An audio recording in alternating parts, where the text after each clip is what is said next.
સુરતમાં આવેલી અને 15,000 કર્મચારીઓ ધરાવતી મારુતિ ઇમ્પેક્સના માલિક સુરેશ ભોજપરા 5 મહિનાથી કોમામાં જતા કંપનીને 4 મહિના બંધ રાખવાનો નિર્ણય કરાયો છે. સુરતની નામાંકિત મારુતિ ઇમ્પેક્સના માલિક સુરેશ ભોજપરા 5 મહિનાથી કોમામાં જતા નિર્ણય 15,000 કર્મચારી ધરાવતી મારુતિ ઇમ્પેક્સ ડાયમંડ 4 મહિના બંધ રહેશે તેવો નિર્ણય કરાયો છે.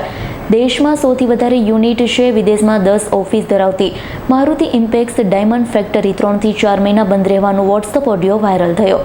કર્મચારી, મેનેજર, કોમ્પ્યુટર સ્ટાફ સહિતને નવી જગ્યાએ કામ શોધવા માટે સૂચના આપવામાં આવી, જેને લઈ ઇન્ડિયન ડાયમંડ ઇન્સ્ટિટ્યૂટના ચેરમેન દિનેશ નાવડીએ માહિતી આપી હતી.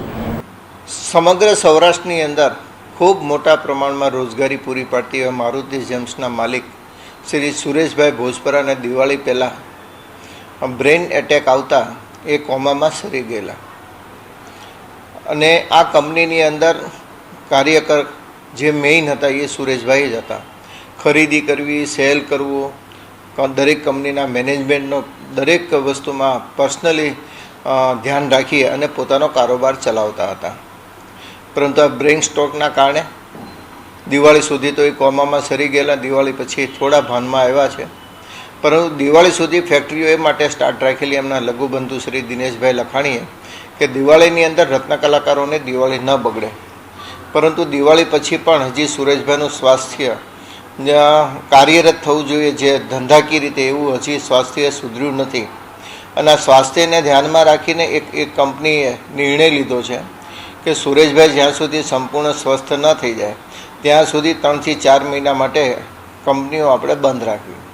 અને આ નિર્ણય ઇન્ટરનલ નિર્ણય હતો, પરંતુ મેનેજરને ધ્યાન ઉપર આવતા મેનેજરે એમના વર્કરોને, એમની નીચે કામ કરતા રત્ન કલાકારોને જાણકારી માટે એક વિડીયો વાયરલ કરીને એમાં એવી માહિતી પૂરી પાડી હતી કે હવે આપણે 3-4 મહિના દિવાળી પછી બીજે કામ શોધી લેવું પડશે, કારણ કે મારુતિ જેમ્સ હમણાં 3-4 મહિના સ્ટાર્ટ નથી થવાનું. પરંતુ સૌથી સારી બાબત એ પણ કહી શકીએ કે સુરેશભાઈ રત્ન કલાકારોમાં એટલા બધા લોકપ્રિય હતા કે જ્યારે આ બ્રેઇન સ્ટ્રોક આવ્યો ત્યારે લોકોએ હવન અને કથાઓ પણ કરેલી એમના સ્વાસ્થ્ય સારું થાય એની માટે. Bureau report, S9 news, Surat.